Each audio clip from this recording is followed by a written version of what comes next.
Muy buenas tardes a todas y a todos. Muchas gracias por acudir a este café literario que hoy organizamos. Hoy sí que además ya toca el calorcito, ¿no?, de las páginas de este libro, Los elegidos, de Nando López. Muchas gracias a Nando López por acudir a compartir con nosotros y con nosotras esta velada tan prometedora.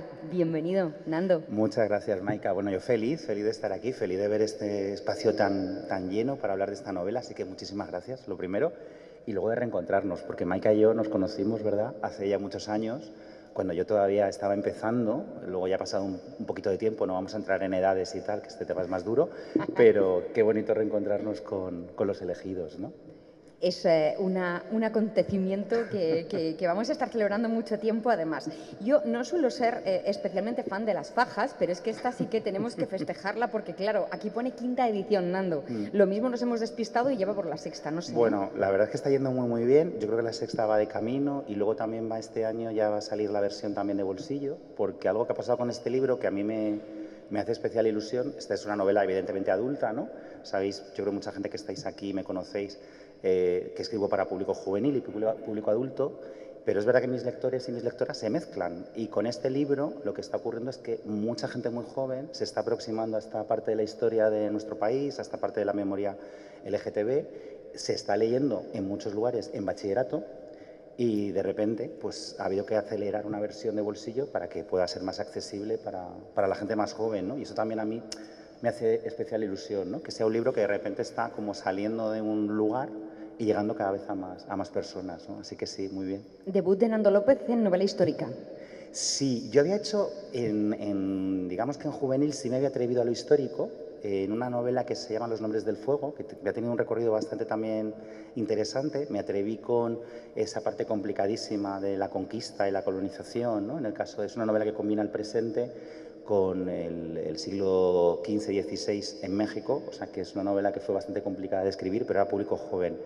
Y luego sí que me he atrevido mucho con el siglo XVII en teatro, porque he estrenado varias veces en el Festival de Almagro y tengo varias obras que son o versiones de clásicos, como Desengaños amorosos, basada en las novelas de Zayas, Las arpías en Madrid, que acaba de salir, que está basada en novelas de Castillo Solórzano, que es una historia de pícaras, ¿no? Que era también para reivindicar que las pícaras también estaban, no solo el lazarillo y el buscón, también había pícaras, ¿no?, en la literatura de la época. O Inventando a Lope, que es una obra que transcurre en el Madrid del XVII y que habla de los círculos literarios, ¿no?, de ese siglo, ¿no?, y de ese barrio de las letras que hemos transitado tantas veces.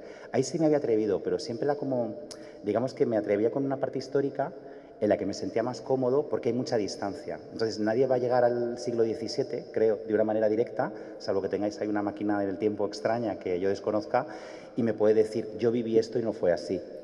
Sin embargo, con Los elegidos tenía una presión enorme y estuve a punto de no escribirla porque sí me daba mucho miedo es que estoy hablando de algo que hay una generación que sí ha vivido y necesito documentarme mucho y necesito entrevistar mucho y necesito preguntar mucho para contar esto, ¿no? Y es más, bueno, ahora venía para acá y ha habido un momento para mí muy hermoso, de esos regalos que te pasan cuando escribes, de una señora que muy amable, pues me ha acercado a decirme simplemente que ella reconocía muchas cosas de las que están aquí y que gracias por escribirlas porque antes no se podían contar, ¿no? Pero ese momento para mí era fundamental, ¿no? El decir, bueno, te puede gustar o no el libro, esto ya es una cuestión subjetiva, pero al menos ser consciente de no estar haciendo algo que no sea veraz y que no esté bien documentado, ¿no? Entonces, es la primera vez que hago historia reciente y, bueno, bien, pero la verdad es que fue un reto y me dio bastante vértigo, tengo que confesar. Esto es un tópico, pero esta vez sí que es cierto. Y es que Nando López no necesita presentación. No obstante, voy a ser formal, voy a leer la ficha técnica para hacer las cosas de manera ritual. Digo que no necesita presentación, sobre todo para toda una generación, Nando, que es la nuestra, la que compartimos, esos nacidos en el 77, porque eres un nombre de referencia para todos nosotros. Y esto es así.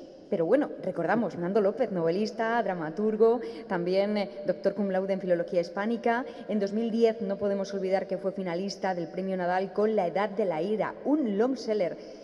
ahí es nada, porque el concepto de long seller significa que es más que un bestseller, es decir, es como un bestseller prolongado en el tiempo. Esto es un hito en los tiempos que corren en el mundo de lo editorial, ¿no? Que además ha convertido en serie televisiva, con el que Nando inició una sólida trayectoria narrativa en la que figuran Hasta nunca Peter Pan, Presente imperfecto, Cuando todo era fácil o El sonido de los cuerpos. Galardonado con el Premio Triángulo Cultura 2022 por su compromiso social y literario, cosa que volvemos a corroborar una vez más también en nuestras páginas, y Premio Gran Angular 2020 por la versión de Eric, un reconocido autor de libros juveniles, como no podía ser de otra manera, El río de las primeras veces, Nadie nos oye, y obras teatrales, cosa que también tenemos aquí muy patente una vez más. Y además, Nando López ha abordado la creación audiovisual como guionista y productor ejecutivo de contenido en Red Flags, serie basada en una idea original suya. Hemos cumplido como campeones con esto y ya vamos al turrón, que es lo que queremos. Los elegidos es la gran novela sobre la identidad sexual en la época del franquismo, más necesaria que nunca, es lo que dice la fajita en cuestión. Y vamos a proceder un poquito a la dinámica habitual de los cafés literarios, y es que abrimos directamente el turno de preguntas, vais levantando la manita y se os va acercando el micro, y mientras vamos calentando y os van acercando el micro, me voy a permitir la primera para mí y luego ya todo vuestro. Y es que tenemos, Nando, aquí a dos protagonistas que son Santos y Asun, que son una pareja muy poco convencional en el año 1954. Hay que preguntarte de dónde surge esta pareja tan especial y en relación al proceso creativo y al oficio puro y duro. ¿Hicieron falta muchas reescrituras para acomodar esta relación? Porque es compleja. Sí, hicieron falta muchas reescrituras. Voy a empezar casi por las reescrituras y luego voy a los personajes. En realidad, yo escribí 3 veces Los elegidos. O sea, existen 3 versiones, además completas, de Los elegidos. Algún día hablaré con Destino, que haga la edición íntegra, y podéis comparar, porque son 3 libros completamente distintos entre sí. El primero de ellos era el que yo llamo la versión cobarde, porque era una versión en la que ya tenía la historia, que para mí la historia es la de Asun y Santos, ¿no? Estos protagonistas que tú dices, Maika, pero como me sentía más cómodo en el presente, jugué a mezclar tiempos, ¿no? Entonces había una historia en el presente y una historia en el pasado. El problema es que la historia en el presente no le interesaba realmente a nadie, yo creo que ni a mí. Entonces cuando estaba releyendo lo que había escrito, me daba cuenta de que yo estaba deseando pasar las páginas del presente y llegar a las del pasado, ¿no? Y esa estructura no funcionaba. A veces sí funciona el juego de espejos, en este caso no, porque la historia del pasado era tan potente y la relación entre ellos, que tú acabas de decir, requería tantos matices que todo lo que estaba en el ahora robaba tiempo. Entonces esa versión hubo que desterrarla. Y escribí una segunda versión. La segunda versión era la versión experimental. A mí esa sí me gusta mucho, pero es verdad que es una novela minoritaria. Era una novela que estaba estructurada prácticamente en torno a documentos y eran todos escritos en forma de documentos, entrevistas, artículos periodísticos. Si habéis visto la novela, quienes ya la habéis leído, habéis visto que hay algunos de esos documentos, ¿no?, intercalados en las páginas. Para mí era importante que la novela tuviera ese pozo de verdad. Hay documentos que están tomados tal cual, hay documentos que están ligeramente reescritos, pero claro, una novela solo desde lo documental se volvía muy árida.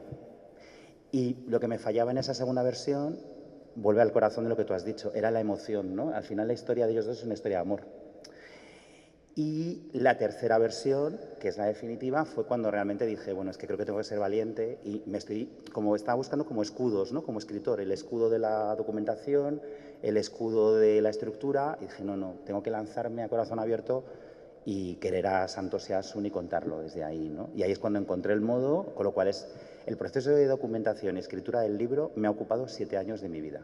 O sea que realmente Los elegidos es una de las novelas de las que más convencido estoy, porque es que me ha obsesionado muchísimo tiempo, ¿no? ¿Y de dónde nacen los personajes? Pues nacen de 2 vías. El de Asun nace de una vía personal que realmente es mi abuela. Gran parte de... A ver, mi abuela no llegó a cantar copla en público, pero todas mis raíces son andaluzas. Mis recuerdos de infancia son mi abuela cantando, mi madre cantando, ¿no? Mi familia es muy coplera, yo también canto mucho peor que ellas, no lo voy a hacer, que nadie se asuste, pero digamos que la copla y la música forma parte de mi mundo, ¿no? Y yo, pues todos los veranos, mi abuela todavía, por suerte tengo la suerte de conservarla, aunque ya la memoria falle mucho, Pero todos los veranos paso unos días con ella y hace ya unos cuantos veranos me di cuenta de que había muchos recuerdos de su vida que yo no estaba atesorando, ¿no? Y de repente me dio mucho miedo, esto se va a perder. Por ejemplo, hay muchos elementos del pasado de Asun, ¿no? Ese trabajo en la tintorería, ese momento en el que tiene que dejar la escuela, es la historia de mi abuela. Mi abuela soñaba con ser maestra, era una alumna muy aplicada. Mi abuela se lee todos mis libros. Le parecen un poco fuertes, tengo que decir, pero se los lee todos, con mucha dificultad, pero se los lee todos, ¿no? Ahora, por desgracia, ya este último año, el último que ha podido leer es Los elegidos, ¿no? Porque esa memoria ya no le permite continuar la lectura, pero este sí pudo leerlo. Y no os imagináis lo bonito que era cuando llamaba, ¿no? Y me llamaba y era: Nando, yo creo que esta página está hablando de mí, ¿verdad? Claro, a mí como nieto suyo me parecía pues el mayor regalo que yo le podía hacer, ¿no? Desde lo poquito que sé hacer, que es escribir. Y siempre he pensado que si yo soy escritor hoy es porque ella sacó adelante una familia, ¿no? Entonces también, a partir de la historia de mi abuela, empecé a indagar en todas esas mujeres que en esos años tan duros, ¿no? de la posguerra del franquismo sacaron adelante a esas familias, en esas redes de subsistencia como la que crea Teodora. Teodora no es un nombre casual, es el nombre de mi bisabuela, a la que yo tuve la suerte de conocer. Mi bisabuela, además, el otro día lo contaba en un evento que hicimos en el Ateneo, mi bisabuela me regaló uno de mis primeros libros, que era, cuando yo tenía 6 años, y me regaló una versión ilustrada de Oliver Twist. Y lo dedicó ella. Ella sabía apenas escribir, pero con lo poquito que sabía escribir me lo dedicó. Yo lo llevé al colegio convencido de que mi bisabuela lo había escrito, ¿no? Con permiso de Charles Dickens, pero bueno. Y digamos que hay muchos guiños en la novela a mi propia historia, porque creo que la historia de una familia es la historia de muchas familias, ¿no? Y me apetecía mucho hablar de las historias silenciadas. Entonces, esa es una de las vías de inspiración, ¿no? Y luego otra vía son todas las entrevistas que he ido haciendo en este tiempo, ¿no? Yo cuando venía para acá, ¿no? con Alicia y con Marijose, del equipo de bibliotecas, pues estaba comentando con ellas que una de las cosas que me llamó la atención en esas entrevistas es la cantidad de parejas como Asun y Santos que encontré. Mujer lesbiana, hombre gay, mujer lesbiana o bisexual, hombre gay o bisexual, mujer hetero, hombre gay, que simplemente se asociaban para sobrevivir, para resistir, que a veces tenían vidas aparte, pero que había un profundo amor y una profunda complicidad entre ellos, ¿no? Y hay algo ahora mismo de adanismo en esta sociedad donde parece que lo hemos inventado todo ayer. Y también me apetecía reivindicar que a lo mejor antes no había palabras para hablar de ciertas cosas porque no se podían decir. O sea, no hablabas de poliamor en los años 50. Pero eso no quiere decir que no hubiera parejas poliamorosas en los años 50. Es decir, siempre ha habido gente que ha vivido desde otros lugares, incluso cuando no lo podía contar, ¿no?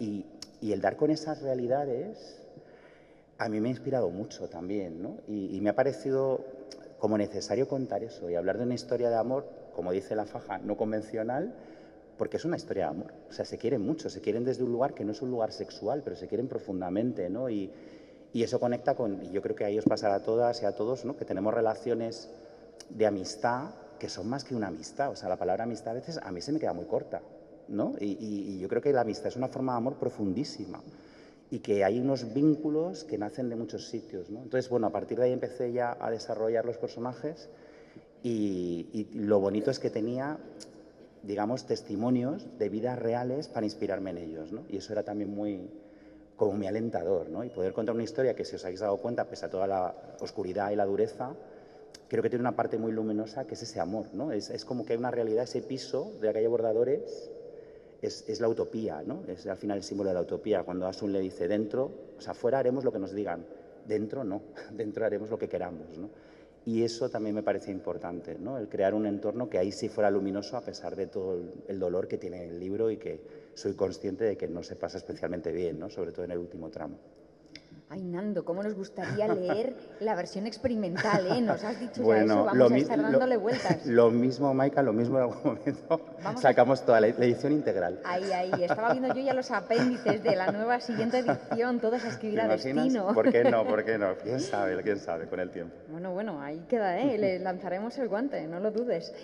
Teníamos por aquí ya una preguntita, me parece. Hay un micrófono por ahí que podamos acercar, aquí a la primera fila. Las preguntitas que no se han hecho esperar, claro. Como no puede ser de otra manera con la novela aquí creo que era emocionante. Este caballero.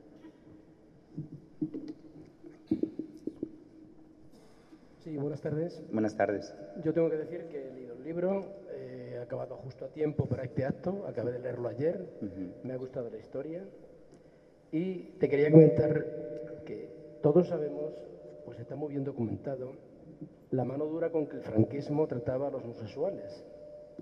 Basta citar los ejemplos de García Lorca o Miguel de Molina. Tú aquí en la novela pintas con trágicas pinceladas el maltrato que recibían Santos y sus amigos en la prisión de Tefía. Pero a pesar de lo que hemos avanzado, creo que todavía no podemos confiarnos en absoluto. Pues la involución que representaría la hipotética vuelta al poder de formaciones de ultraderecha, cosa nada descartable, amenazan con resucitar las antiguas andadas. ¿Cuál es tu opinión al respecto? Bueno, pues lo primero, agradecerte la lectura y la reflexión, porque creo que la pregunta que acabas de hacer también es parte del motivo por el que yo escribo este libro. Es decir, a mí algo que me pasó escribiendo Los elegidos es que vivía de alguna manera en un reflejo indirecto. O sea, no me gusta comparar situaciones porque no quiero hacer creer que nuestra realidad sea tan dura como la que vivió esta gente. O sea, yo me siento un privilegiado porque puedo escribir libros como este, me los publica una editorial como Destino y me invitan a eventos así, ¿no? En esa época esto sería impensable. Pero es verdad que están ocurriendo retrocesos y regresiones que amenazan esos derechos conquistados. Entonces sí que había una voluntad en mí de escribir este libro para dejar claro que si no somos conscientes de eso, puede ocurrir, y que ocurra es mucho más sencillo de lo que parece. Ahora mismo, yo acabo de estar en un evento literario en Los Ángeles con el Instituto Cervantes, fue justo antes de la victoria terrible y trágica de Trump. El colectivo LGTB, porque luego estuve también en San Francisco, estuve mucho en el barrio del Castro, ¿no? Que es el barrio LGTB donde comenzó toda esa lucha allí también, ¿no? A través de la figura de Harvey Milk y todo ese asociacionismo. Hablé con mucha gente y hay mucha preocupación. Y ahora mismo esa preocupación es real, la pérdida de derechos. En Italia recientemente, es más, estuve presentando La Edad de la Ira, que hablábamos antes, que se ha traducido al italiano, y vinieron bastantes familias porque uno de los problemas que han tenido con el gobierno de Meloni es que se ha intentado quitar el derecho a las madres lesbianas sobre sus propios hijos e hijas. Entonces, esto es mucho más sencillo, por desgracia, de lo que pueda parecer. Aquí una posible vuelta de la derecha, de esa ultraderecha, porque es que ahora mismo es muy difícil diferenciar una, ¿no? Ojalá una derecha democrática y no una ultraderecha que además hunde sus raíces en el franquismo, que no se ha condenado, ¿no? Es más, este libro en algún sitio ya me han dicho que no se pueden hacer eventos sobre él porque puede ofender a determinadas personas.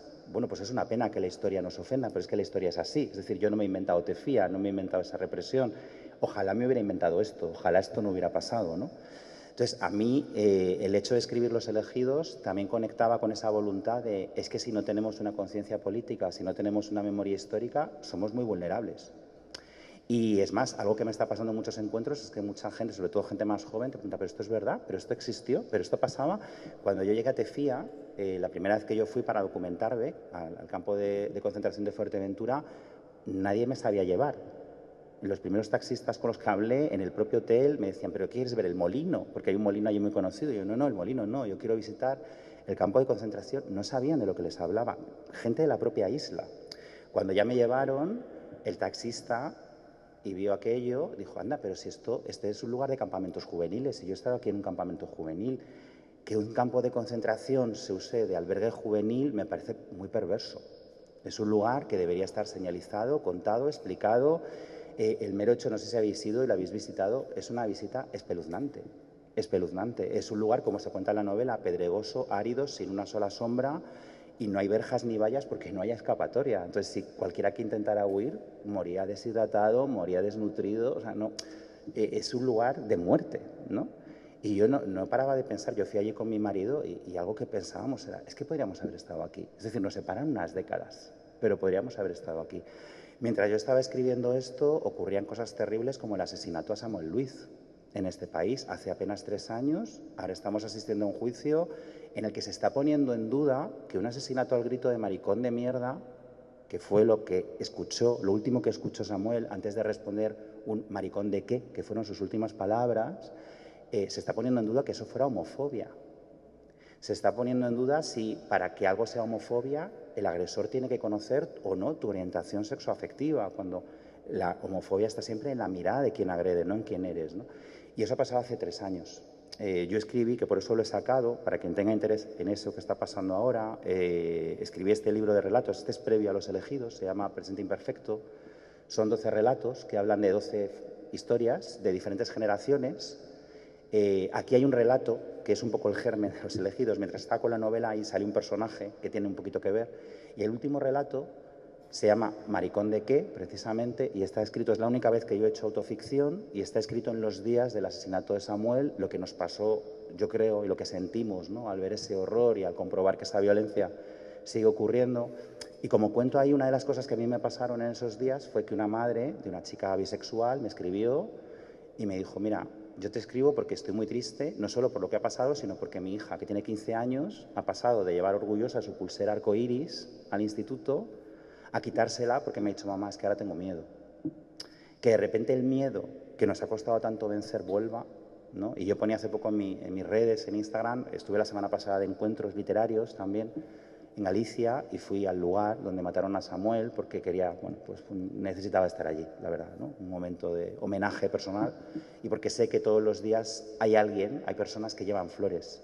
En ese lugar hay un miserable folio escrito a mano que hay que cambiar todos los días por la lluvia y por el viento, porque el ayuntamiento no se ha dignado a poner una placa, no ha hecho ningún tipo de homenaje, porque no hay una voluntad ni siquiera de reparación. Entonces, no solo es que pueda ocurrir, es que ya está volviendo a ocurrir. El año pasado a mí me comunicaron de ciertos lugares donde está ya gobernando la ultraderecha que libros como los míos, con personajes LGTB, estaban siendo retirados de la sección de infantil y juvenil. Y esto ya está pasando.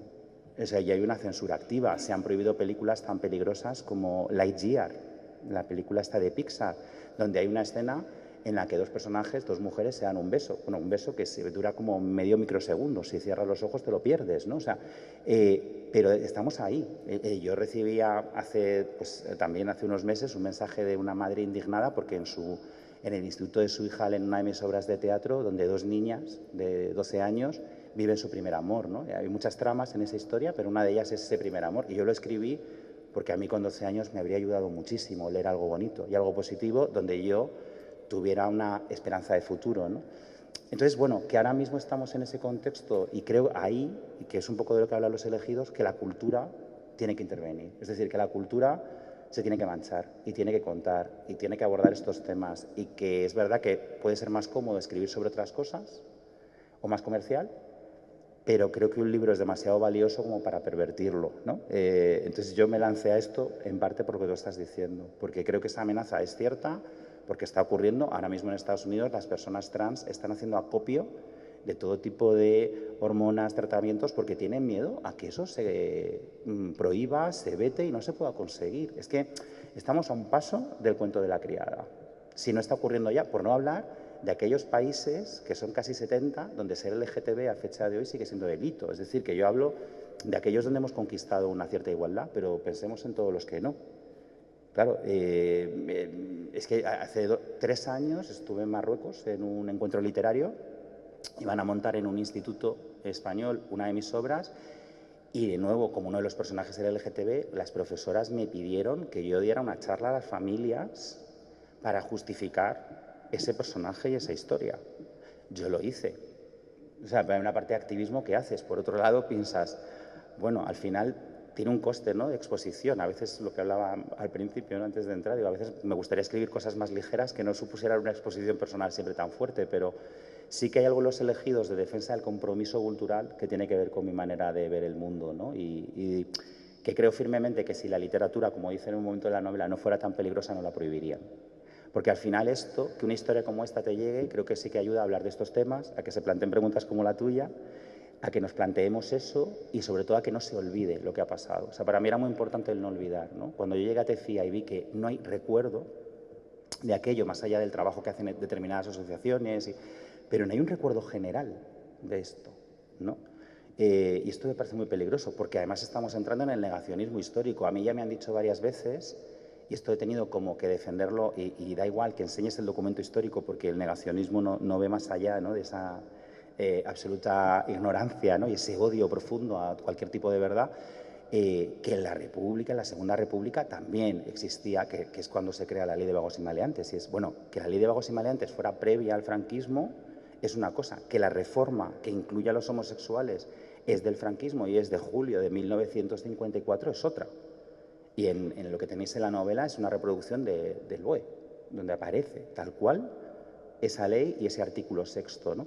Pero incluso hay gente que niega que eso fuera así. Entonces, ante eso sí creo mucho en el poder de la palabra para por lo menos que haya un testimonio escrito y que haya algún tipo de documento que hable de esa verdad, ¿no? Así que ese miedo lo comparto, pero a mí también me da mucha esperanza que esa 5ª edición que decía Maika, más allá de que un libro funcione o no, que siempre alegra, creo que tiene que ver con que hay muchas personas que nos preocupa eso que tú acabas de mencionar. O sea, si Los Elegidos está llegando tanto, es porque también veo un clima de preocupación y me quiero quedar con eso, con gente que estamos en el lado de no podemos ir atrás en derechos humanos, no podemos retroceder.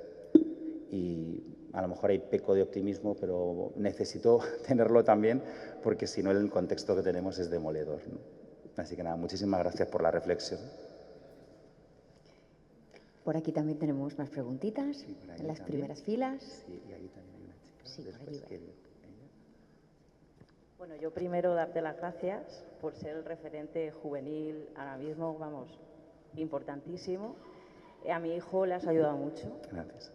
Y también nos hemos leído los dos el libro. Para él ha sido muy importante el comprender parte de la historia que no conocía, porque eso es una realidad que los jóvenes no han vivido. Bueno, yo tampoco soy de vuestra época, yo lo he vivido por mis padres, claro. pero sí es cierto que nuestros hijos no conocen esa parte de la historia tan importante, solo lo que nosotros les podemos contar. Y sí que le ha servido mucho para comprender la libertad de expresión que hemos ganado con todas estas leyes que tenemos. Nos ha parecido durísimo el libro, también es verdad, pero una parte muy bonita que a mí me ha gustado mucho es cómo utilizan el teatro Sí. como un medio de expresión para ellos y de comunicación que no pueden tener en una vida normalizada, ¿no? Entonces, sí que me gustaría preguntarte de dónde has podido sacar, ¿no? ¿En qué te has basado para ambientar toda esa parte tan bonita, ¿no? Universitaria de teatro que ellos juegan en el libro? Bueno, pues muchas gracias primero por tus palabras y bueno, la parte del teatro es que para mí era fundamental que estuviera, ¿no? Antes de contestar a eso, solo decir que efectivamente para mucha gente joven o muy joven es desconocido gran parte de lo que se cuenta aquí, pero yo siempre defiendo que es que no les podemos culpar de que por no conocer algo que no les hemos contado, ¿no? Muchas veces es, pero ¿cómo no sabías? Y es, bueno, pues si nadie se lo ha contado y durante mucho tiempo creo que hemos contado siempre lo mismo de ciertos años y nos hemos dejado una parte por contar, ¿no? Y es más, ha habido como, también hubo una época que había como cierto rechazo de, no, ay, no, otra vez la guerra civil, no, la posguerra, no, Entonces, bueno, si no hablamos de esos temas, ¿cómo los van a conocer, no? Yo creo que también ahí tenemos que hacer a lo mejor un poquito de autocrítica de que conocen, pues aquello de lo que se les habla, ¿no? Y lo que les ponemos cerca. Y luego, también para mí mismo, yo tengo que decir que hay muchos elementos de la novela que eran desconocidos. O sea, algo que sí me ha fascinado y que tiene que ver con esa versión documental, que lo mismo en algún momento compartimos, era que al investigar yo iba viendo cosas que yo no sabía. O sea, para mí, por ejemplo, fue un momento maravilloso y casi mágico descubrir ese momento que se cuenta en la novela de las jornadas poéticas, donde se levantan los estudiantes reivindicando que por qué no se lee a Lorca y a Cernuda y a Alberti en este país y que salen todos y que aquello lo convierten casi en una manifestación. Eso no está inventado. O sea, eso fue así, tal cual, con Gerardo Diego allí presente leyendo poemas. A mí es que se me pone la carne de gallina de pensar que esto fue así, ¿no? Y que fue a través de la poesía. Entonces, hay una parte de descubrimiento de cómo la cultura en ese momento fue tan valiente y además ese mundo universitario, que algo que me interesaba mucho es que ese intento de revolución del 56 nace de hijos del bando ganador. O sea, es un poco el mito de Saturno, ¿no? Devorando a sus hijos, pero a la inversa. Ahí se están rebelando, ¿no? Cuando Zeus se rebela contra los titanes. Hay algo ahí que me interesaba mucho. Y es más, el régimen se preocupó muchísimo porque era la primera vez que se le rebelaban y se rebelaban desde dentro, ¿no? Y el propio, se reproduce aquí un fragmento del mensaje de Año Nuevo del 56, donde el propio Franco habla de ese tema, ¿no? De qué está pasando con esa juventud descarriada y que la culpa la tiene el cine, el teatro, al que menciona, y la literatura. Entonces, me interesaba mucho el reivindicar eso y la valentía, porque algo yo me preguntaba mucho durante el libro era, ¿yo habría sido tan valiente en esta época? O sea, ahora mismo hay gente que me lo ha dicho alguna vez, ¿no? Que soy valiente por hablar de ciertos temas. Ya, pero mi integridad física puede estar en riesgo por ciertos motivos, pero no al nivel de esta gente. O sea, subirte a un escenario, hacer una obra como las que se cuenta aquí, es arriesgarte a que entre la policía y pare la obra a palos y termines en comisaría, como les pasaba a la mayoría de dramaturgos y actores de la época comprometidos. O sea, que se lo diga Alfonso Sastre, por ejemplo. Es decir, que había algo también en mí de admiración a esa generación previa, porque tú hablas de esa conquista de la libertad de expresión, yo también quería dar las gracias a toda esa gente que, es verdad, no triunfaron en la revolución. Ojalá hubiéramos tenido otro final. Pero lo intentaron, hicieron cosas, pusieron semillas, eso está ahí, ¿no? Entonces había una parte también de agradecimiento a la gente que dio la cara y que me parece muy valioso y muy difícil, ¿no? Y particularmente el teatro, porque en el teatro es una exposición física y directa. Y es verdad que el teatro universitario en esa época estaba muy comprometido, o sea, la juventud universitaria de la que se habla aquí, esas versiones, y luego también hay algo que me parecía divertido, o casi cómico, que era cómo se aprovechaban desde el teatro y el cine de la pacatería y la estupidez de la censura franquista. Que claro, por el hecho de, bueno, voy a hacer La vida es sueño, bueno, claro, es Calderón, ya bueno, es que justo Calderón, La vida es sueño, que me rebeló contra el tirano, pues lo mismo tiene una segunda intención, pero en su torpeza, ¿no? O como le pasó a Buñuel, que imagino que a lo mejor sabéis la anécdota, si recordáis Viridiana, que tiene un final maravilloso, que no diré por si alguien no lo ha visto disfrutado, que también hay gente muy joven en el auditorio, lo mismo, no quiero estropearle la experiencia cinematográfica, pero ese final fue porque la censura le dijo que no al final que había previsto y él puso otro, supuestamente más inofensivo, pero que es mucho más fuerte y mucho más morboso que el original, ¿no? Entonces, había algo de eso, de reivindicar cómo la cultura buscaba esa forma, ¿no? Y de hacerle un homenaje a toda esa gente que me apetecía mucho, ¿no? Y luego, ¿por qué en el teatro? Pues al final se mezcla, es que Los elegidos es curioso, es la novela que menos hablo de mí, sin embargo posiblemente sea lo más personal que he hecho nunca, porque igual que está mi mundo familiar están mis pasiones. A mí me cambió la vida el teatro, yo lo hablaba antes, yo no pasé mi infancia en Fuenlabrada, pero la pasé muy cerquita de aquí, yo la pasé en Alcorcón. O sea, yo soy también un chaval del sur de Madrid, yo estuve viviendo hasta los 23 allí, mi familia todavía vive allí. Yo era un chaval muy tímido, con muchos problemas de relación, tuve una etapa de bullying complicada en un segundo de BUP muy difícil. A mí me salvó la vida una profesora de literatura en tercero de BUP, para quien sea de la ESO, del actual sería tercero de BUP, el actual cuarto de ESO, que era bachiller, es verdad, primer bachillerato. Y me invitó a apuntarme al grupo de teatro. Y eso de repente en ese instituto público donde pues bueno, pues no teníamos un acceso al teatro precisamente fácil, ¿no? El Boro Vallejo que tenemos ahora todavía no estaba, no estaba en funcionamiento al menos. A mí aquello me cambió la vida. De repente encontré un lugar seguro, encontré un lugar de expresión, encontré también que soy el peor actor del mundo, o sea, pero terrible. Es más, cuando dejé de actuar, porque yo hacía papelitos en obras de teatro que escribía yo mismo, mi madre me dio las gracias por dejar de hacerlo. O sea, imaginaos si hasta mi madre me dijo que no. Es más, grabé un cameo para la serie de la Ira y lo hice tan mal que lo quitaron. O sea, que soy el primer autor que han echado de su propia serie, lo cual roza lo milagroso. Pero más allá de eso, empecé a escribir para ese grupo. O sea, yo empecé escribiendo teatro antes que novela y me di cuenta del poder del teatro. Y pasó algo maravilloso en esos años que también tiene que ver con cosas que estamos perdiendo, que es la apuesta desde lo público por la cultura y por la gente joven, ¿no? O sea, yo cuando me invitaron a un evento como este dije que sí, porque creo que esto es la cultura, que se organicen actividades públicas, ¿no? Actividades abiertas, actividades diversas. En mi caso, a mí me cambió que el Ayuntamiento de Alcorcón de entonces, que era un alcalde socialista muy comprometido con la ciudad y que estaba empeñado en que la ciudad no fuera solo dormitorio, sino que tuviera vida, creó una cosa que se llamaba el Centro Joven. Y el Centro Joven nos permitía alquilar gratis salas de ensayo. Solo tenías que justificar que hacías teatro o música. Yo formé un grupo de teatro y empecé allí. A mí mis padres no me podían pagar una sala de ensayo, ni yo tenía medios para una escuela de teatro, ni... Yo he estrenado en Washington, he estrenado en Venezuela, en Perú, en Chile, en el Festival de Almagro, en el Festival de Mérida, en el Teatro Bellas Artes y en el CDN. Y en ninguno de esos lugares habría estado si no hubiera habido un centro joven con salas públicas para jóvenes adolescentes que vivíamos en Alcorcón. Entonces, hay algo de esta novela que también reivindica que los espacios culturales son espacios políticos y que los necesitamos y que cuando se cierran no es inofensivo. Se cierran espacios culturales porque así estás cerrando la vía al pensamiento, ¿no? Entonces hay un homenaje a todo eso indirecto, también hablaba, esto así como primicia, para el año que viene saco un libro, lo voy a decir ya aquí porque vais a ver cuando saque el libro que pone que es juvenil, pero es mentira, ¿vale? Y explico por qué. Es un libro en teoría juvenil, pero me ha salido algo muy diferente, es posiblemente el libro más autobiográfico que he hecho, es un libro que se llama Teníamos 15 años y es una novela gráfica, un cómic, dentro de una novela convencional, ¿no? La novela gráfica la escribe un personaje de esa novela convencional. Entonces es un libro en dos géneros, una parte transcurre en el presente, pero otra parte habla de esos 15 años en los años 90. Y sale un poco todo esto. O sea, también es una novela que habla de qué teníamos, qué hemos ganado, pero también qué hemos perdido, ¿no? Y cómo necesitamos que haya espacios para crecer si realmente queremos una sociedad política, comprometida, activa, y eso está aquí. Por eso el grupo de teatro, porque en el fondo es un guiño a mi propia vida también. A ti.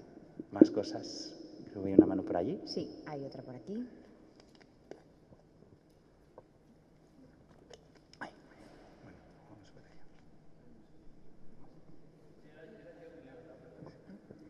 Bueno, yo quería hablar un poco de la importancia no solo de aplicar la cultura LGTBI, sino a la parte generacional, como la somos los jóvenes, por el desconocimiento que hay en torno a la memoria histórica. De hecho, curso educación primaria y hubo un estudio en mi facultad que no se conocía. Creo que no solo crear libros como los elegidos, que es muy importante, que creo que también, sino adaptarlos también a etapas más pequeñas, facilitaría también el conocimiento de toda la parte histórica de este país, que está ignorada por gran parte de nuestra juventud. ¿Qué pasa? La ignorancia evoca que tengamos como referentes a creadores de bulos, de ultraderecha, y lo que hace que genera odio. Y el odio mata, como a Samuel. Pues sí, yo lo que pasa es que en este caso, claro, el abordar este tema para una etapa más temprana, digamos que es algo que a lo mejor en el futuro, o sea, me gusta como propuesta el hablar de memoria histórica para un público más joven, ¿no? Aquí reconozco, porque también cuando escribes para literatura juvenil, ¿no? Tienes otros códigos, te planteas muchas preguntas. Yo intento que además la literatura juvenil, lo intento, luego que lo consiga o no ya es otra cosa, pero intento que sean libros que enganche incluso a gente que lee poco. O sea, uno de mis objetivos cuando un adolescente coge un libro es que el libro, porque además yo soy lectura obligatoria en muchos centros. Entonces, eso es una gran responsabilidad. Yo siempre vivo con un poquito de miedo de que me odien, ¿no? Porque al final soy el libro obligatorio del que encima les van a hacer un examen. Que esto es otra cosa también bastante terrible. Hace no mucho, siempre lo cuento, pues que para mí fue un momento realmente muy dramático. Me encontré en un autobús con un niño de 12 años y me miró, me dijo, ¿tú eres Nando López? Yo sonreí porque dije, claro, sí, me ha reconocido, ahora viene el momento en que me pide un selfie, ¿no? O algo. Le dije que sí y él me dijo, ya, lo sé porque he suspendido un libro tuyo. Y se fue, ¿no? Claro, esa metonimia me mató, es verdad, él había suspendido un libro mío. O sea, yo era, pero si el examen no era yo, ¿no? Yo trataba de justificarme, dio igual, ese fue al fondo del autobús, nunca volverá a leer un libro mío y no sé si de alguien más, ¿no? Entonces, hay algo en mí cuando escribo para jóvenes que siempre busca él que les atraiga, que les interese, aunque sean temas duros, ¿no? En el caso de la memoria histórica, y mira, que me has abierto ahí una vía que no te digo que no voy a transitar, como que no he encontrado el punto o no he visto el modo de acercarlo, ¿no? Digamos, porque ahora, por ejemplo, llevo una temporada escribiendo mucho sobre otras cuestiones, sobre todo sobre violencia sexual, que es otro tema que me preocupa mucho, violencia machista. Estoy escribiendo como consentimiento, o sea, estoy trabajando más esa vía, pero ¿por qué no? Lo que pasa es que en Los elegidos sí que necesitaba, por la complejidad del tema, que fuera un libro adulto. Y necesitaba sentirme muy libre, ¿no? También en la investigación formal que decíamos, porque realmente si ponía más capas de dificultad, ¿no? Para mí habría sido inasumible el reto, ¿no? Entonces, en este caso, digamos que he empezado así. También es verdad que me ha sorprendido el interés de gente muy joven por estos temas, me ha sorprendido gratamente. Entonces, no descarto continuar esa vía, para nada, ¿no? Porque efectivamente, si no, o sea, tú lo has dicho muy bien, también nos quejamos, ¿no? Es que la gente joven tiene unos referentes que son creadores de bulos, que son solo ciertos tiktokers, que no sé qué. Bueno, ya, pero a lo mejor nos podemos preguntar, ¿dónde estamos los demás? O sea, también tenemos que construir más referentes, tenemos que construir más medios. A mí es que el discurso que siempre contra la juventud, y particularmente contra la adolescencia, me enfada mucho, porque me parece que es muy cómodo liberarnos de responsabilidad como sociedad, ¿no? Tenemos muchas cosas que cambiar y creo que ahí hay mucho que hacer, ¿no? Entonces, quizá yo también por eso trabajo mucho con jóvenes y no descarto tomarte la palabra y plantearlo. ¿Por qué no? ¿Por qué no? Porque es verdad que queda mucho por contar y por decir, ¿no? Ay, me voy a permitir Sí. un inciso pequeñito, porque justo lo hablaba con Nando anteriormente, y es que en la complejidad de esta relación entre Asun y Santos, yo valoraba precisamente que lo mismo hay que tener cierta edad para entender ciertos matices, y ya cuando se incorporan además los dos semihermanos, que son Miguel y Alonso, lo mismo hay que tener ya cierta madurez en el amor y en la vida, más experiencia, como para entender un poco esos matices, ¿no? Sí, puede ser. Es más, y no solo ya digo cuestión de edad, sino cuestión de apertura mental, ¿no? Yo recuerdo, bueno, es que con esta novela he vivido todo tipo de realidades, ¿no? También hubo un crítico muy enfadado. En general la recepción crítica ha sido muy buena, pero hubo un crítico que se enfadó muchísimo porque le parecía que esa relación era completamente inverosímil y que nunca sería posible algo así y que jamás sería real una historia como esa, ¿no? Y claro, yo entiendo su mirada, pero su mirada es que está muy lejos de... Es que hay historias así. Quiero decir, es que hay formas de amor que son como esta, ¿no? Y a mí precisamente me gustaba la idea de una historia de amor múltiple, abierta, no tóxica, ¿no? Donde entran esas 4 personas y donde juegan y donde se relacionan desde un lugar muy honesto. Y es más, hay algo que me gusta mucho de un momento, de un tramo de la novela, que es ese punto en el que Asun y Alonso, esas dos AES, ¿no? Como las llama Santos, crean un tándem, ¿no? De alguna manera ese cariño que se tiene, ¿no? Esa amistad es también la manera de pervivir de Santos, ¿no? Entonces sí, yo creo que requiere, es verdad que es una novela que tiene muchas capas y esa historia de amor, amistad, complicidad, ¿no? Deseo, se lee mejor cuando tienes una experiencia vital más grande, pero también creo que requiere una cierta apertura, ¿no? Sin embargo, también me ha sorprendido mucha gente que aparentemente más ajena a realidades así, ha entendido perfectamente esa historia. Y es más, te cuentan, no, pues yo conocí, no, pues yo estuve, no, pues... O sea, yo recuerdo en un encuentro en una librería hace un par de años, una señora que levantó la mano para dar un testimonio que me pareció hermosísimo y muy doloroso, ¿no? Era una señora muy mayor que ella decía que ella era viuda 2 veces. Era viuda de su marido oficial, su marido legal, y era viuda de su mujer con la que nunca se pudo casar, pero de la que estaba enamorada, ¿no? Dice, éramos 3 en mi vida, y soy viuda de los 2, ¿no? Y esa complejidad que tú dices, Maika, creo que sí que es verdad que yo quería captarla y también depende de la edad, pero también depende un poco, ¿no? de nuestra apertura leyendo, ¿no? Creo, Nando, recordar además esa crítica posiblemente, que a mí lo que me sorprendió además fue algo así como que le parecía a esta persona muy curioso o no entraba bien en la historia, decía, porque esperaba más conflicto con la incorporación de estos otros 2 semihermanos. Y claro, eso también nos hace pensar, estamos también como muy habituados, posiblemente por los medios más audiovisuales, al conflicto, a que todo estalle, a que todo muy tormentoso. Y no parece que tu idea de relación precisamente en este entorno íntimo sea precisamente circular por ahí. No, porque además desde el principio, si os dais cuenta, es una relación donde hay mucha verdad. Es decir, en teoría, todo parte, la historia de Asun y Santos es un pacto, ¿no? Y parte de una trama que crean, ¿no? Carmen, Ginés, Santos. Pero Asun sabe perfectamente a lo que está jugando. Asun lo que quiere es salir de esa vida que no le gusta, lo que quiere es sumarse a la lucha. Hay una parte de admiración mutua. A Santos le encanta ese barrojo que tiene Asun y esa manera de ser. Asun disfruta aprendiendo con él, le encanta ese juego, ¿no? Con esas mujeres, de esos elegidos, de esos libros que estructuran la novela. O sea, hay también una admiración cultural, yo también creo que es una forma de amor, ¿no? Yo hay mucha gente a la que quiero en mi vida porque aprendo mucho de ellos o de ellas, de música, de libros, hay una fascinación. Entonces hay un momento donde Santos le va a contar su verdad y él le dice, no, pues no hace falta, si yo ya lo sé, ¿no? Y claro que lo sabe, ella es una mujer que está acostumbrada, pensemos en ese contexto de Asun, en ese tablao rodeada de hombres que la manosean, que ella se defiende de unos y otros. Ella sabe perfectamente que Santos no es como el resto de hombres que están allí, pero juegan a algo que les conviene. Entonces, en el momento que entran los hermanos, siguen con esas normas que se han creado en esa casa, porque después de esa noche de bodas, si recordáis, ¿no? Esa escena que es de un sexo... Es que las escenas de sexo en la novela hay escenas de sexo muy duras, muy brutales, incluso en el lenguaje, que son las del sexo clandestino, que por eso el lenguaje es tan duro, porque quería hablar de algo que me contaban muchos de los entrevistados, era como para ellos las relaciones con otros hombres eran relaciones con cuerpos sin cara, porque no les daba tiempo a mirarse la cara, porque estaban pendientes de si venía alguien y si había algún policía o algún infiltrado. O sea que luego hay una parte de sexo más desde el deseo, que sería sobre todo la de Miguel y Asun y la de Alonso y Santos, y hay una parte más desde lo poético, así, ¿no? Que es la de Santos y Asun, ¿no? Y hay un momento después de esta forma en la que hacen el amor a su manera, en la que Asun es casi la maestra, casi pedagógica, ¿no? Que si recordáis, Asun le dice, bueno, nunca más no haremos nada que no queramos hacer. O sea, hay algo ahí. Entonces, cuando entran los hermanos, el conflicto no tendría sentido. Es que sería traicionar lo más hermoso de la novela, que es hasta qué punto se quieren. Si es que se quieren mucho.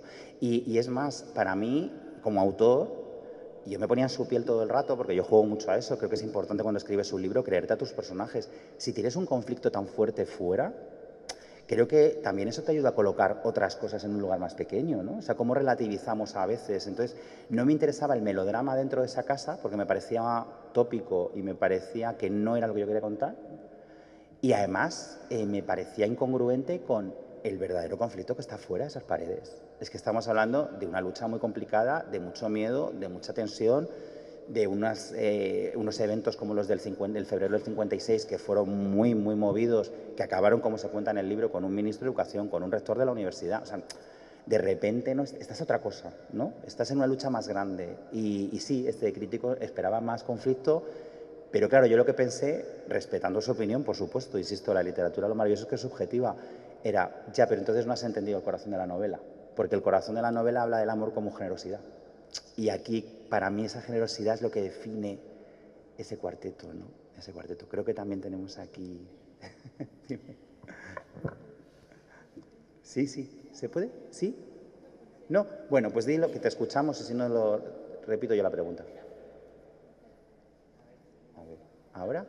Hola. Hola, ahora sí. Dime, por favor. Pues bueno, yo leí varias de tus novelas porque mi profesora de lengua nos las leía antes de empezar a clase y pues era el mejor momento del día. Yo dije, clase de lengua, vamos a leer, vamos. Y yo fui una de las voluntarias que leía tus obras en teatro principalmente, porque se me hace más ligero, y me he leído creo que 3. La de ¿Por qué todo es tan difícil?, la de La edad de la ira y la de Peter y Wendy. Ay, qué bien. Sí, y yo por esas novelas me he apuntado a la optativa de teatro y íbamos a interpretar una obra tuya en mi instituto, pero al final no se dio porque, bueno. Y la cosa que quería decir era que yo estoy muy enterada de lo que ha pasado en Estados Unidos y lo peor que he escuchado, aparte de todo lo político, ha sido que han censurado clásicos que hablan de cosas muy importantes, como ha sido Ana Frank. El libro de Ana Frank está censurado por creo que era por causas políticas, y ha sido un peso en el corazón muy fuerte. Y entonces he pensado, escuchando aquí lo del libro, he dicho, hostia, este libro se lo leen mis compañeros y la mitad de ellos dejan de jugar a lo fascista en clase y ya se enteran de todo, porque una cosa tan fea, tan horrible que es censurar las palabras que ya fueron dichas antes para que no se lean en un futuro. ¿Qué es eso? Eso no está bien. Y solo quería saber tu opinión de eso.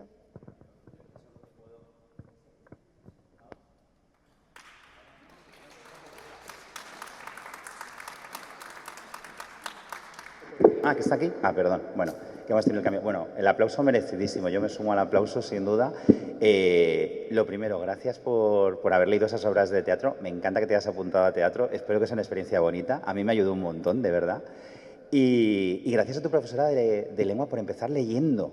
Por favor, leamos más y leamos en voz alta. Si es que la magia de la lectura aquí, en Los elegidos, una de las partes de esa intimidad es cuando Asun y Santos leen en la cama. Y parte del amor viene de leer, del contarte historias, ¿no? A mí me parece muy seductor que te cuenten historias, ¿no? Y creo que eso se nos olvida a veces, ¿no? Y muchas veces yo, cuando daba clase, pues yo también fui profe 10 años en un instituto en la pública, hace 9 años que no, que me dedico solo a escribir, pero esos años me marcaron mucho, ¿no? Y recuerdo que yo también leía mucho en clase y había algún compañero que a veces decía, es que estás perdiendo el tiempo, ¿no? Decía, claro, o sea, mucho mejor subrayar 27.000 sintagmas iguales, ¿no? Que estar leyendo y aprender a leer, disfrutar de un texto, debatirlo, donde estén subrayar sintagmas, se ve que no se pone nada, ¿no? Pero creo que es muy importante reivindicar la lectura. Y la lectura en voz alta. Yo por eso hago también tanto teatro. Porque hay gente que no le gusta leer, y esto parece una tontería, pero si hay profes aquí, tenerlo en cuenta, porque no lee entonando bien. Entonces es un rollo leer si tú en tu cabeza no estás entonando bien la historia. O sea, cuando alguien te lee y te lee bien, de repente la historia es otra y te das cuenta, anda, si esto me engancha, ¿no? Y yo creo que eso es importante. Es más, yo con Los Elegidos hice el audiolibro, lo he hecho de varios. En el caso de Los Elegidos lo disfruté muchísimo, aunque lloraba cada página, pero fue emocionante ponerle voz, ¿no? Entonces, bueno, por un lado, eso. Segundo, creo que has hecho una reflexión maravillosa, ¿no? Has dicho tú misma, qué triste censurar las palabras ya dichas. Es que creo que ahí lo has resumido todo, ¿no? Me parece gravísimo, me parece terrible, está ocurriendo. Libros como Matar a un ruiseñor están en ese listado.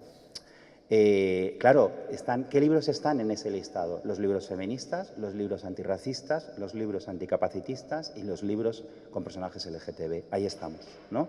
En el caso de estas bibliotecas que yo os digo, de estos lugares donde nos han retirado, hay una lista similar y si miras la lista son los mismos motivos, ¿no? Entonces, eso es gravísimo, es tristísimo y si se evitan esos libros es porque esos libros ayudan a cambiar la mirada, ¿no? A mí me parece muy terrible y por lo que tú has contado y tú estás en esa edad y lo sabes bien de cerca, ahora hay mucha gente de tu edad, ¿no?, que se proclama fascista. Está como que mola. O sea, digamos que es lo in. Esto es lo terrible, es lo que mola, ¿no? Es lo antisistema, es ser fascista, entonces ahora mola y yo me declaro como tal. Esto es algo muy perverso que está ocurriendo y que estamos viendo. O sea, yo en muchos de los encuentros a los que voy veo muchas esvásticas en ciertas mesas. En un instituto me recibieron con una Arriba España con la mano levantada. O sea, yo llevo 2 años viendo cosas que no creí que fuera a ver.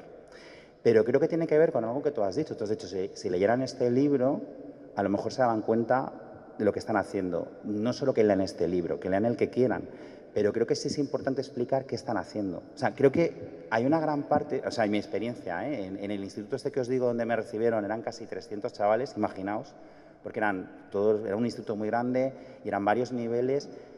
Yo entré por el fondo, ¿no? Tenía que llegar hasta una mesa como esta y entonces me recibieron con el Arriba España, un grupo de chicos de bachillerato más altos que yo allí. O sea, yo entré que me temblaban las piernas, porque es muy agresivo ese momento, no es muy violento. Lo que puedo contar de mi experiencia de ese encuentro, sin embargo, una vez que atravesé el lugar y llegué y tomé aire y empezamos, es que, claro, yo tuve que hablar de eso. Y al hablar de eso y al explicar eso, no puedo decir que cambiara, o sea, yo no sé si un encuentro o un libro cambia a alguien, pero sí sé que había gente que había hecho eso que no era consciente de lo que estaba haciendo.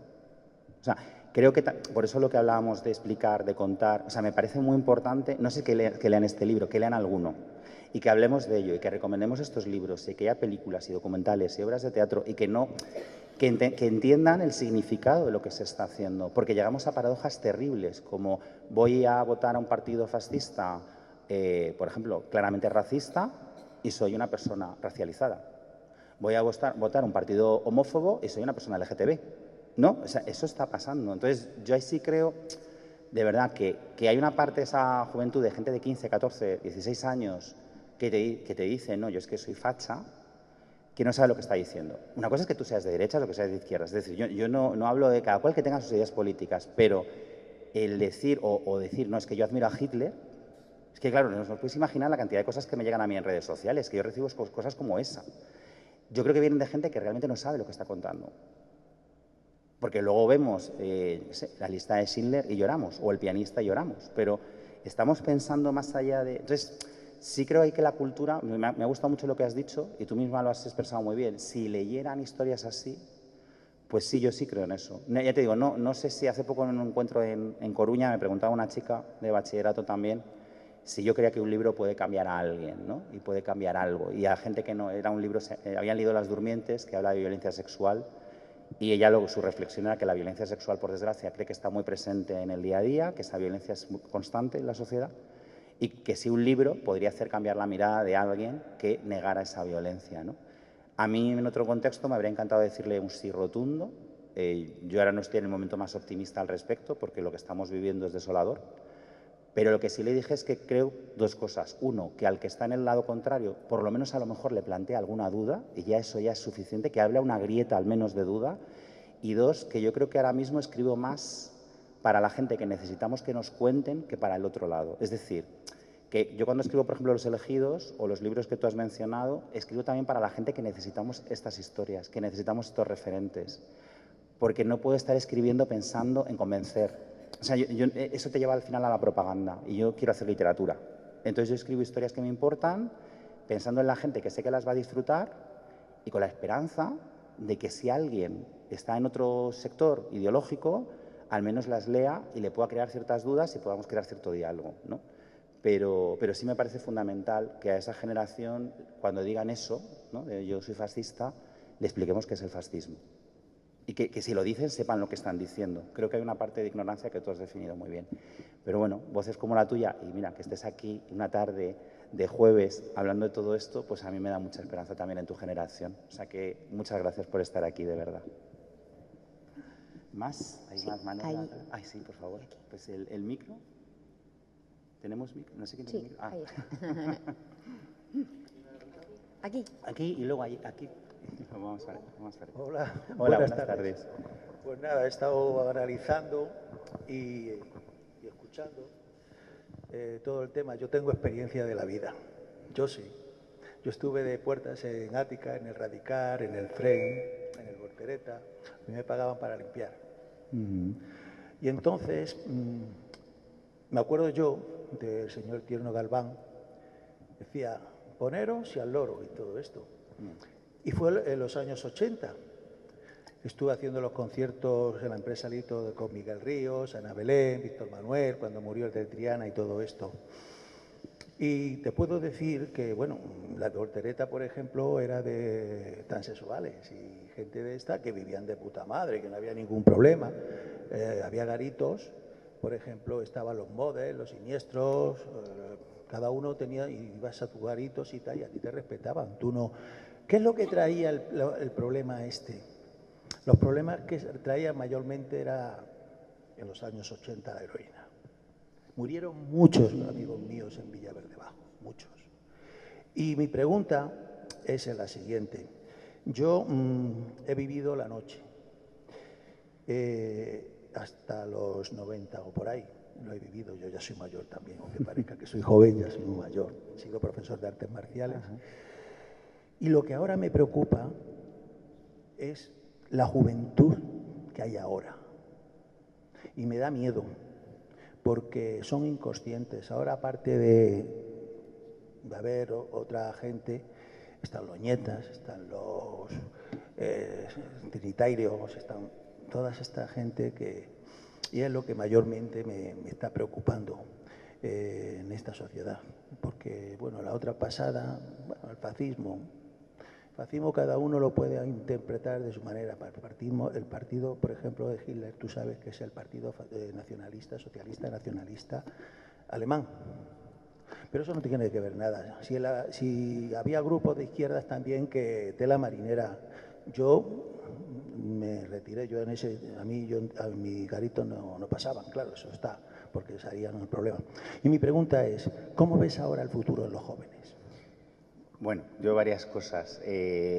Lo del tema del fascismo, yo es que, claro, a mí me preocupa que no se ha quedado en el pasado, ¿no? Es decir, me preocupa que está en el presente, está muy vivo y que es una agresión muy directa, ¿no?, a los derechos de muchas personas. Quiero decir que creo que ahí no, por desgracia, no lo podemos mirar como algo arqueológico, sino como algo que está reviviendo y además a nivel general. Y en la propia Alemania, que es un país donde se ha intentado trabajar mucho la memoria histórica y donde, bueno, pues yo creo que si habéis estado en Alemania y es un país con el que tengo muchos lazos, ¿no?, a muchos niveles, hay muchos testimonios que se han dejado tal cual, ¿no? Hay iglesias como la de Knieskirche, ¿no?, en Berlín, que se ha mantenido semiderruida para que sea un recordatorio de los bombardeos, del horror. O sea, ha habido mucho esfuerzo de memoria y, sin embargo, allí está repuntando otra vez ese mismo fascismo, ese mismo nazismo, ¿no? Entonces, a mí esto me preocupa mucho. Yo no le quitaría relevancia, no lo dejaría en el pasado, porque creo que parte de la violencia de esa juventud de la que tú hablas nace otra vez de ahí, nace de ese sitio, ¿no?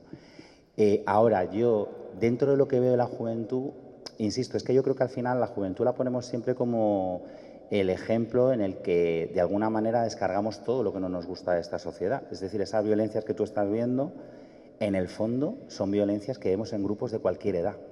Lo que pasa que en la juventud lo vemos de una manera más descarnada, más directa y siempre es más cómodo, ¿no? Esta semana, por ejemplo, con todo el tema de los bulos y la desinformación se ha hablado mucho. Es que los jóvenes se informan por TikTok, es que los jóvenes se informan por influencers.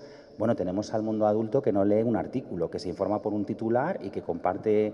A mí me hace mucha gracia cuando en redes sociales tú vas a compartir una noticia y te dice, ¿quiere leer el artículo antes? ¿No? Es muy significativo de dónde estamos, ¿no? Estamos muy desinformados, estamos muy polarizados, hay un momento de violencia verbal, física importante. Entonces, la juventud no es una isla dentro de la sociedad, la juventud es parte de ella, ¿no? Entonces reproduce los mismos discursos. Pero también veo, o sea, hay una parte, la parte positiva, y ahí tenemos el ejemplo anterior, también veo una parte de esa juventud muy concienciada, mucho más de lo que estaba la nuestra, ¿no? Es decir, a mí en los 90, que se idealizan mucho, bueno, yo en los 90, ciertas de las cosas que digo hoy en los institutos a los que voy, ciertas de las conversaciones, ciertas de las lecturas, ni se habrían podido hacer, ni se habrían podido comentar, habrían provocado la risa fácil, el comentario tosco. Hoy en día en una gran parte no es así. O sea, yo también veo mucha esperanza en ello, hay mucha conciencia.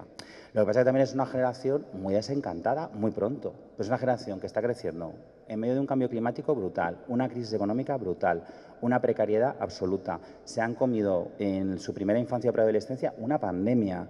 Han llegado a los 16 con una sensación de ¿y? Si ni voy a tener una casa, ni voy a tener una vida, ni voy a tener un trabajo digno. O sea, hay una preocupación social muy real y me parece que tenemos que tener más empatía con, es que estamos educando a una generación sin darles esperanza y desconstruyendo su marco social constantemente, ¿no?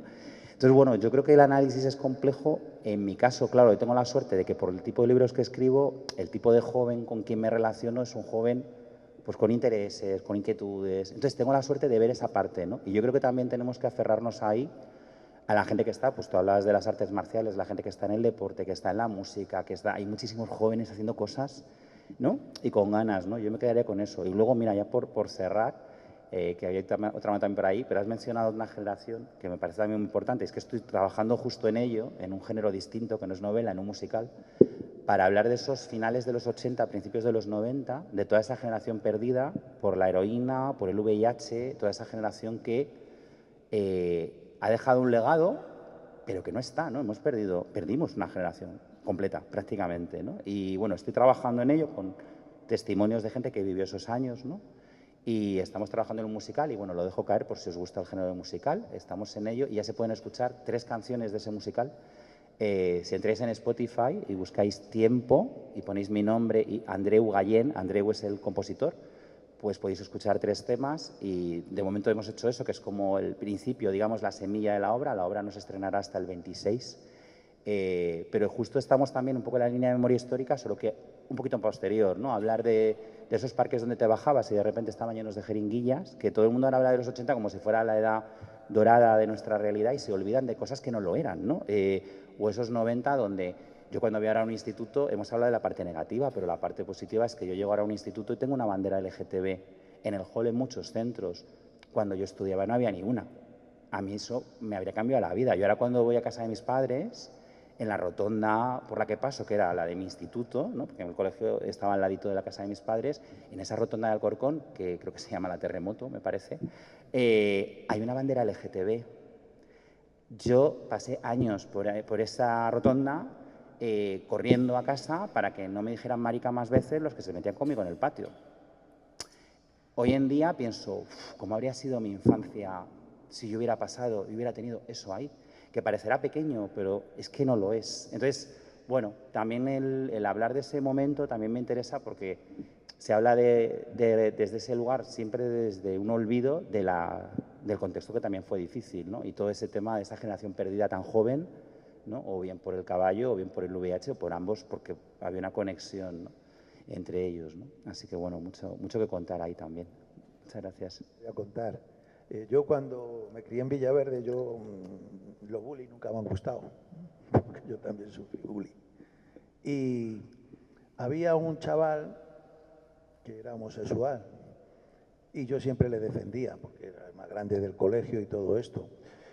Pero los chavales antiguamente, en mi generación, veían que había un líder en las bandas. Por ejemplo, la banda del Mirinda, la banda del Macarrón y de toda esta gente. Entonces, o te ibas con ellos o te buscaban o te apartaban. ¿Me entiendes? Yo tuve la suerte de conocer a unos chavales que son uno ingeniero industrial, otro era catedrático, que es catedrático y tal, de historia, profesores y eso, y yo salí de ese mundo, me fui a estudiar a la Politécnica y tal, pero en los 80 había mucha ilusión en los jóvenes, mucha ilusión, y hoy en día veo que los jóvenes no tienen ilusión porque bueno, yo ahí, te ves ahí una mano. Pero bueno, muchas gracias. Sí, yo ahí insisto en que yo me quedo con los que sí la tienen, ¿eh? Que de verdad que no nos quedemos solo en la parte negativa, que hay muchos que sí, que yo creo que sí, ¿no? Pues muchas gracias por la reflexión, ¿nos parece seguir? Muchas gracias. De verdad. Que hay una mano por ahí también.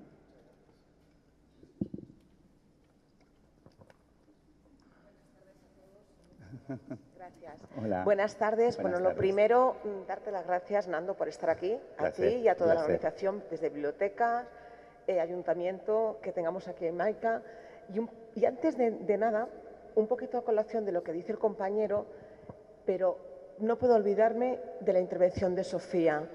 Yo lo primero que he hecho cuando he llegado he mirado a ver si había alguna luz, y no había visto.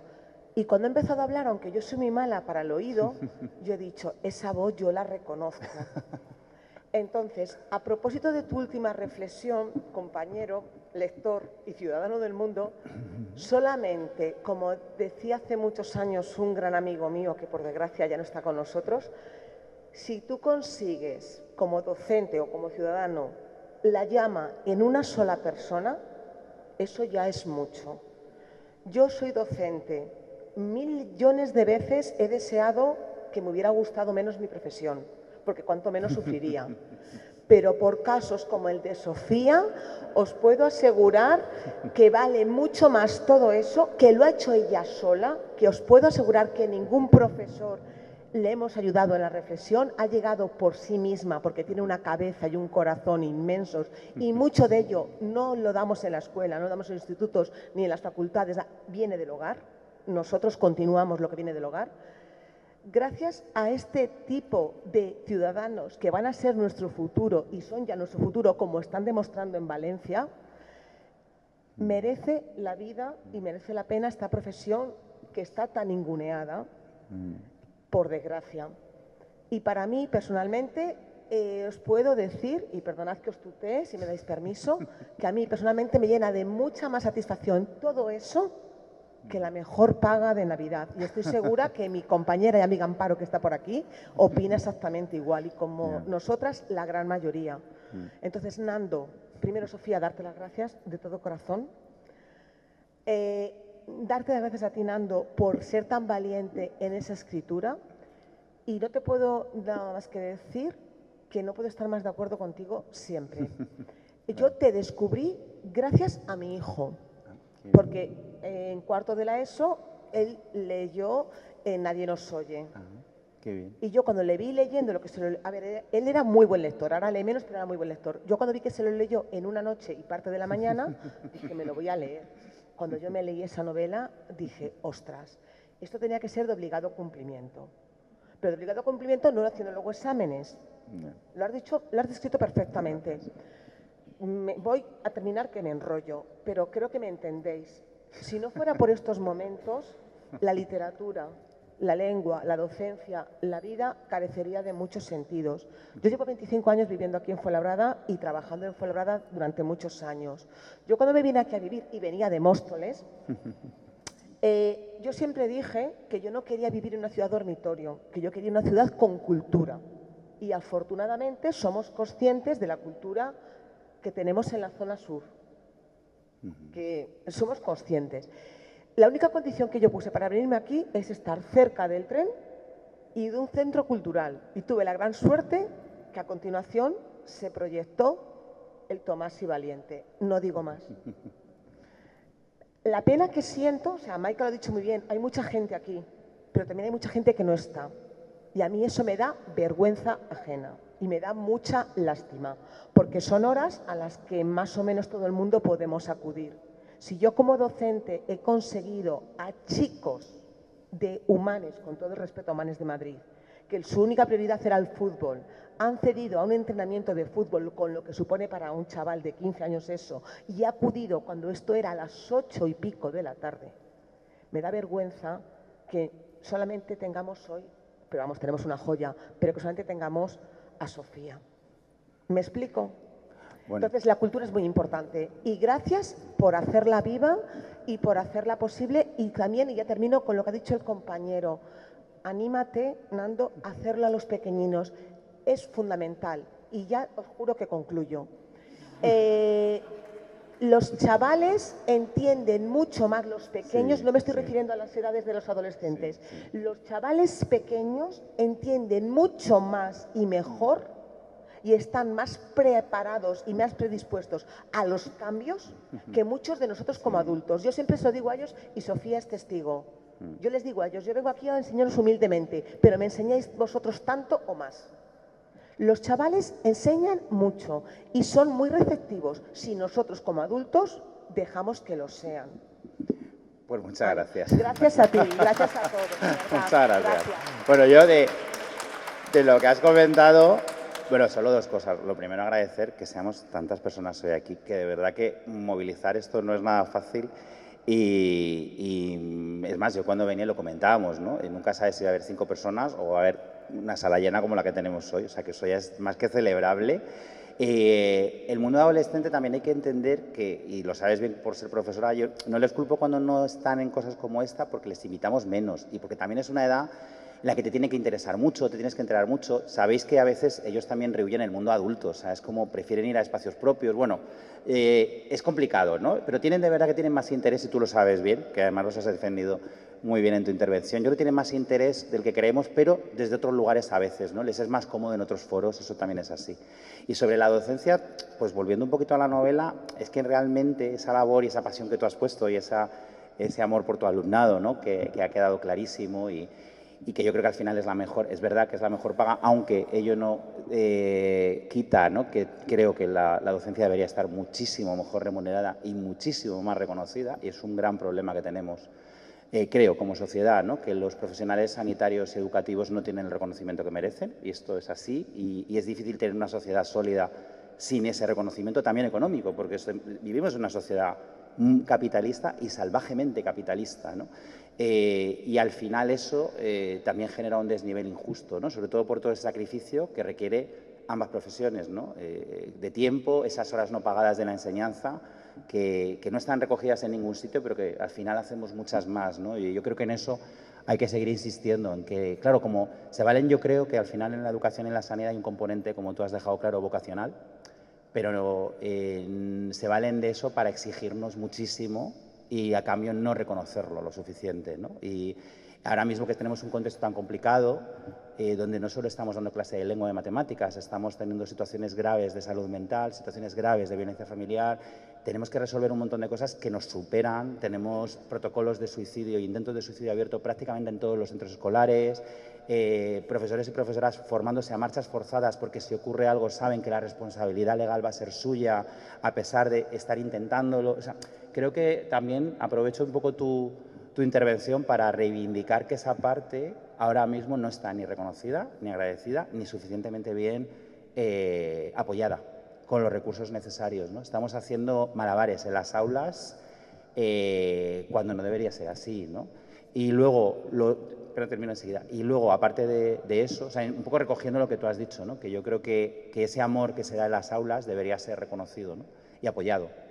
Precisamente eso yo creo que es otro de los temas de la novela. La novela al final, tú hablabas, ¿no? Lo bonito que es dejar tu impronta, como ha quedado claro, en tu alumnado y has hablado de prender esa llama, ¿no? En el fondo es el concepto de tribu. La tribu de los elegidos habla de eso. Al final Santos es un maestro, es un profesor.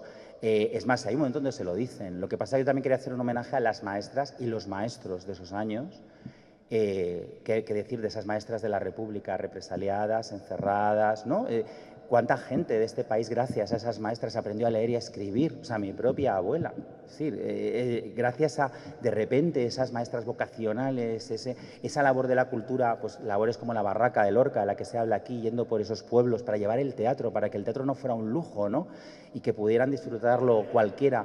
De alguna manera este libro habla mucho de eso, de la docencia, pero también habla de la docencia desde la implicación. No existe, a mí me hace mucha gracia cuando dicen, no, es que hay que dar clases sin ideología. Es que es imposible dar clases sin ideología. Es que todo es ideología. El hablar de una cosa ya lo es, el no hablar es de otra. Es decir, lo que no tiene que haber es un adoctrinamiento político. Es decir, cada cual tiene que dar sus ideas. Ahora, defender los derechos humanos es ideología y es que es necesaria.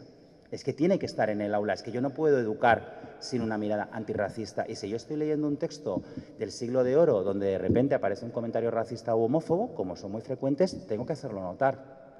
Aquí llevamos siglos leyendo el Lazarillo como lectura obligatoria o Tres sombreros de copa.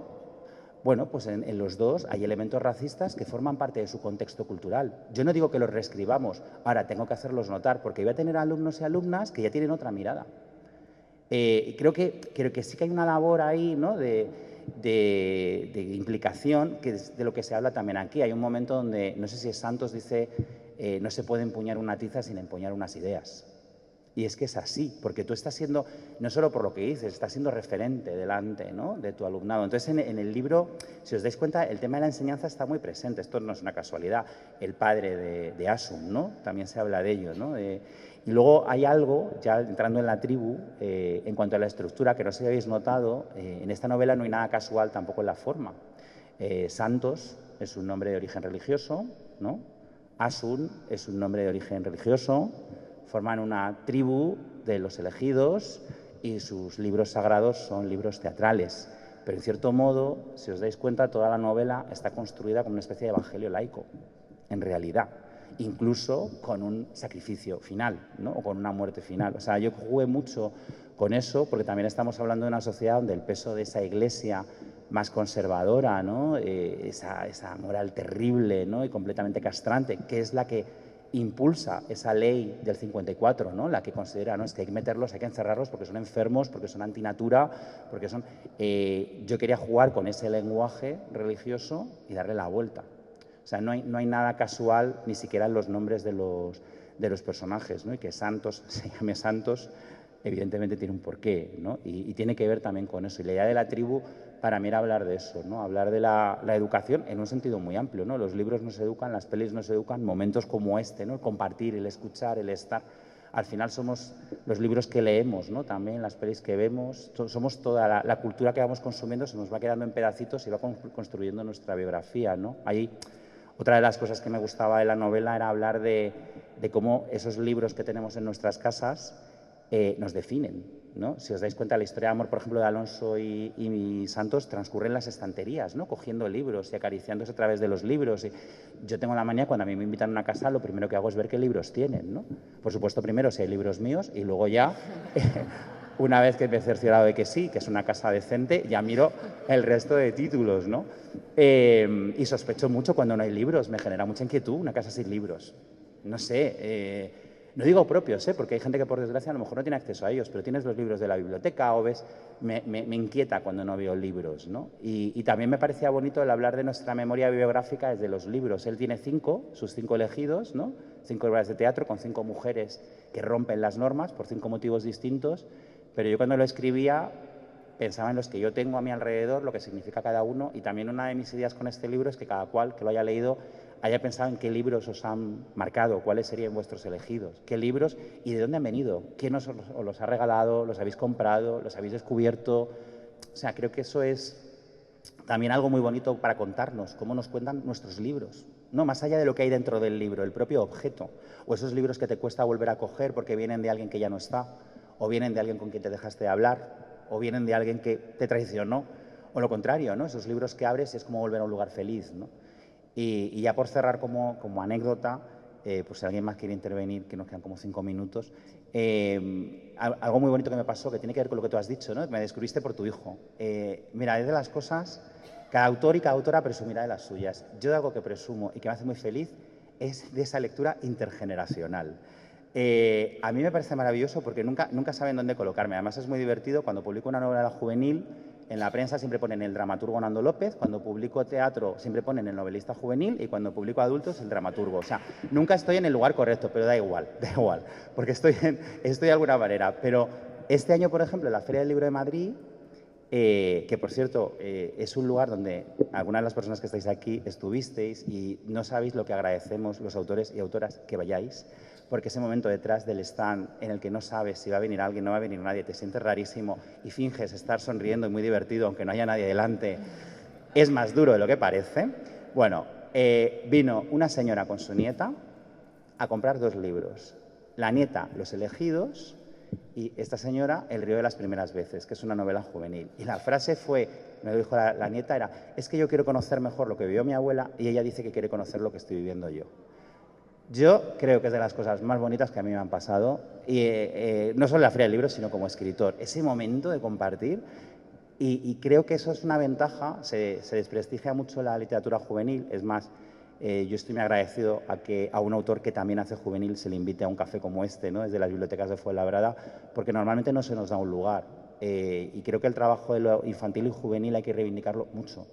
A mí me enfada mucho cuando una grandísima autora como Gloria Fuertes, siempre para defenderla, siempre hay alguien que dice la coletilla de y también escribió muy buena poesía adulta. Aunque no lo hubiera hecho, que lo hizo, aunque no lo hubiera hecho, sigue siendo la mejor o una de las mayores poetas literatura infantil en lengua castellana.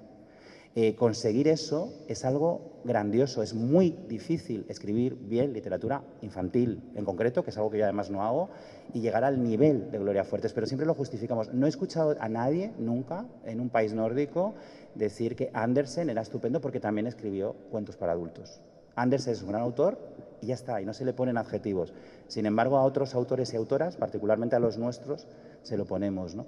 Y aquí, por ejemplo, en Fuenlabrada, ya que decías la reivindicación de lo cultural, pues mencionar que, y lo hablábamos antes, la Feria del Libro de Fuenlabrada, que sabéis que todos los años es como en el mes de mayo, puede presumir de que ha conseguido que vengamos todas las autoras y autores de LIG que estamos escribiendo en el momento. Y esto no es nada fácil, y coordinarnos, que somos muy complicados y con unas agendas muy difíciles, y se consigue, ¿no? Yo creo que también hay que valorar eso, ya que has mencionado lo público y lo cultural, porque de alguna manera también la raíz de Los elegidos va de eso, ¿no? De la cultura no puede ser de las élites. Y al final es lo que están pretendiendo de nuevo. Hablaba Sofía de esas listas de prohibición. Es que la prohibición es cómoda porque al final, ¿quién está al margen de la prohibición? Quien se lo puede permitir desde el privilegio económico. Se dice mucho en la novela, a Santos se lo recuerdan 1000 veces, ten cuidado, te estás asociando con gente que tiene un don delante. ¿Qué pasó en la revuelta del 56? Que muchos pisaron sol la DGS una noche, porque había una llamada de teléfono de no, tienes que soltar a mi chico y tienes que soltar a tal, y ¿quiénes pagaron las consecuencias? Los que no tenían el don delante. O sea, también el privilegio económico está muy en este libro. Por eso para mí la figura de Asun es tan importante. Asun no tiene ese privilegio, Santos sí. Están en 2 sitios distintos. También quería hablar de eso, ¿no? De que ese privilegio también es una diferencia y la cultura tiene que ayudar a romperlo. O sea, yo, sin el ascensor social, que es la educación, y en concreto la pública, yo no estaría escribiendo, ni hoy estaríamos teniendo este café, ni habría conseguido nada de lo que he logrado, ¿no? Y creo que eso es algo que no podemos permitir que se rompa. De alguna manera eso es también base del corazón de este libro. No sé si alguien quiere decir una última cosa breve antes de cerrar. Quedan como 3 minutos. Había aquí una preguntita. Pues cerramos. Pues vamos allá. No, yo volviendo al libro, porque hay frases que me han encantado, entonces una de ellas dice que las palabras de Santos siempre llenas de historias, de personajes, y dice, necesitaban convertirse en personajes para no dejar de ser personas. Me gustaría que eso me lo desarrollaras un poquito. Bueno, o pues, otra de, sí. Si la poesía no puede cambiar el mundo, es porque el mundo ya está muerto. Vale, pues me parecen 2 preciosas para cerrar. Voy a empezar con la primera, ¿no? Gracias. No, gracias a ti, qué bonito cerrar con esto. Luego, por cierto, si alguien tiene el libro y tal, he dicho que terminamos, pero yo me quedo a firmar lo que haya que firmar, ¿vale? Dicho esto, lo de necesitaban ser personajes para no dejar de ser personas. Habla de cómo en los momentos más duros de nuestra vida, el hecho de tener una ficción que nos emocione, la ficción o algo cultural, puede ser un libro, una película, una canción, una obra de teatro, un cuadro, el poder agarrarte a la belleza, ¿no? Desde la cultura puede ser un modo de no perderte a ti mismo, puede ser un modo de estar un poquito mejor, puede ser un modo de no perder tu humanidad, ¿no? Lo importante que es la lectura. para no perder esa humanidad. Y sobre todo cuando estás en un contexto tan difícil, cómo de repente un libro puede ser un aliado muy poderoso, ¿no? También eso nace de que yo llevo mucho tiempo trabajando en salud mental, haciendo un voluntariado, talleres literarios en hospitales, con gente muy joven que está ingresada por temas serios, ¿no? De intento de suicidio, autolesión, etcétera.